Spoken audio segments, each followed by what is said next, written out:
Now it's the turn of Ziaur Rahman for a speech. Ziaur Rahman हमारे school के best speaker हैं. Recently national level speech competition में इन्होंने top position हासिल की और डिविजनल लेवल में इन्होंने फर्स्ट पोजीशन हासिल की. लास्ट ईयर इनको स्कूल की तरफ से बेस्ट ऑरेटरी स्किल भी अवार्ड भी दिया गया है. तो so big hand for Ziaur Rahman. Topic of his speech is वालिदैन का एहतराम. सदर जी वकार व मुअज़्ज़ज़ सामीन इकराम अस्सलामु अलैकुम व रहमतुल्लाहि व बरकातुहू.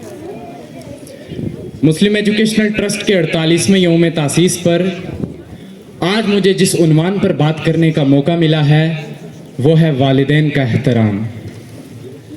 बाप वो जीना है जो ले जाता है ऊंचाई तक. बाप वो जीना है जो ले जाता है ऊंचाई तक.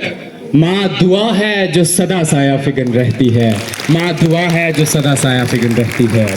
हज़रात मोहतरम, वालिदैन कुदरत का सबसे अनमोल ख़जाना हैं. अल्लाह की बड़ी नियामत हैं. उनका अदब व एहतराम औलाद पर फ़र्ज़ है. सूरह बनी इसराइल में इरशाद बारी तआला है व बिल वालिदैनि इहसाना इम्मा यबलुगन्ना इंदकल किबरा अहदुहुमा औ किलाहुमा फला तकुल लहुमा उफ़्फ़िन वला तनहरहुमा व कुल लहुमा क़ौलन करीमा.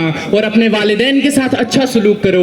अगर उनमें से एक या दोनों बुढ़ापे को पहुंच जाए तो उनके सामने उफ तक न कहो और उनको मत झिड़को और उनके साथ अदब व एहतराम से बात करो.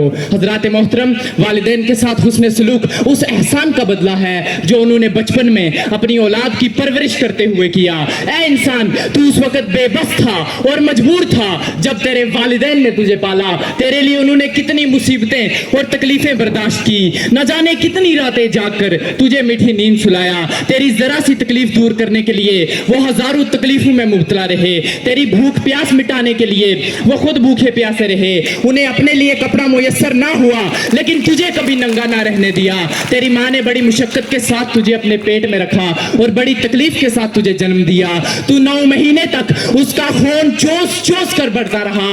फिर 2.5 साल तक जू की तरह उसकी छातियों से चिमटा रहा और दूध की शक्ल में उसका खून चूस कर जिंदगी के मराहिल तय करता रहा. तू चल नहीं सकता था, तुझे चलना सिखाया. तू बोल नहीं सकता था, तुझे बोलना सिखाया. तू खा नहीं सकता था, तुझे खाना सिखाया. लेकिन अफसोस सद अफसोस, आज तू अपने वालिदैन को नजरअंदाज कर रहा है. तू उनकी बेअदबी और तौहीन कर रहा है. तू उन्हें कमतर और दकियानूसी समझ रहा है. तू उनके सामने ऊंची आवाज में बात कर रहा है. तू उन्हें अपने घर में बोझ समझ रहा है. याद रख, रब्बे कायनात इरशाद फरमाता है अनिश्कुर ले वली वालिदैक, यानी मेरा शुक्र अदा करो और अपने वालिदैन के शुक्र गुजार रहो और आजिज़ी और नरमी से उनके सामने बिछे रहो. मतलब ये हुआ कि भले ही तुम हाकिम शहर हो, तुम साहिब फतवा हो, तुम बहुत बड़े ज़हीन व फतीन हो, तुम अक्ल व बीनश के इमाम हो, लेकिन रब्बे ज़ुल जलाल की कसम, अगर तुम्हारे वालिदैन तुमसे नाराज हैं, जब तुम अपने वालिदैन से मिलो तो तुम्हारे साथ जो टाइटल लगा है उसे उतार कर आओ और सिर्फ बेटे बन कर आओ और फिर उनके लिए यूं दुआ करो रब्बे रहमहुमा कमा रब्बयानी सगीरा, यानी ऐ मेरे अल्लाह, मेरे वालिदैन पर अपना रहम फरमा जैसा कि उन्होंने मुझे छोटा सा पाला. इस मौका पर मैं उस्ताद मोहतरम खुर्शीद बिस्मिल साहब की एक खूबसूरत नज़म के 2 बंद आपकी समातों की नजर कर रहा हूं कि पेड़ ये सायादार होते हैं.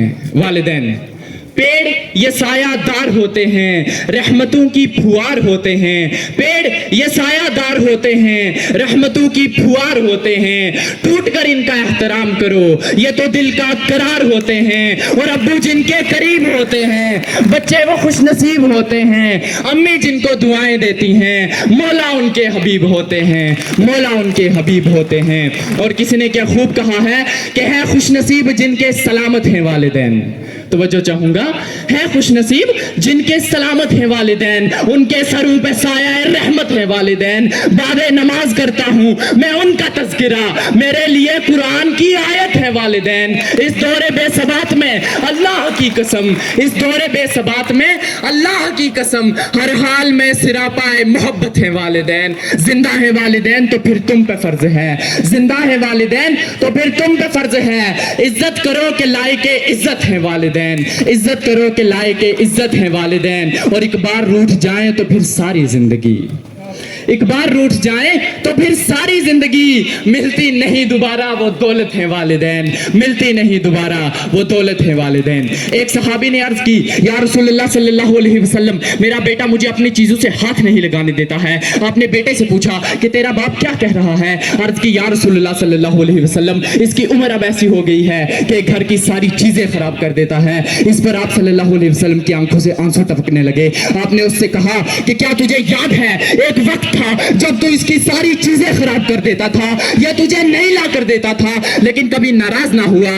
اس پر آپ صلی اللہ علیہ وسلم نے ایک تاریخ ساز جملہ ارشاد فرمایا انت و مالک لابیک، فرمایا تو بھی اور تیرا مال بھی تیرے باپ کا ہے۔ حضرات محترم، کبھی آپ نے غور کیا والدین ہر وقت اللہ سے اپنی اولاد کی بہتری کی بھیک مانگ رہے ہوتے ہیں، یا اللہ میری اولاد کو عزت دے دے، یا اللہ میری اولاد کو کامیابی دے دے، لیکن آج والدین اپنی اولاد کی وجہ سے بہت پریشان ہیں۔ اولاد کی گندی حرکتوں کی وجہ سے انہیں سر اٹھا کر چلنے میں شرم محسوس ہوتی ہے۔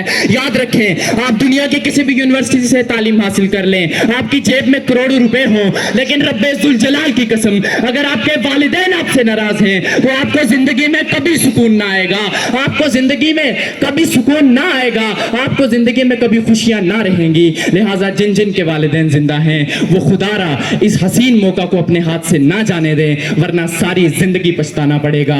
آخر میں ان 4 مصروں پر اپنی بات ختم کروں گا کہ اگر ہو گود ماں کی تو فرشتے کچھ نہیں لکھتے، اگر ہو گود ماں کی تو فرشتے کچھ نہیں لکھتے، جو ممتا روٹھ جائے تو کنارے پھر نہیں دکھتے، جو ممتا روٹھ جائے تو کنارے پھر نہیں دکھتے، غریبی ساتھ لاتی ہے زمانے بھر کے غم آبی، غریبی ساتھ لاتی ہے زمانے بھر کے غم آبی، سنا ہے باپ زندہ ہو تو کانٹے بھی نہیں چبھتے، سنا ہے باپ زندہ ہو تو کانٹے بھی نہیں چبھتے۔ شکریہ والسلام۔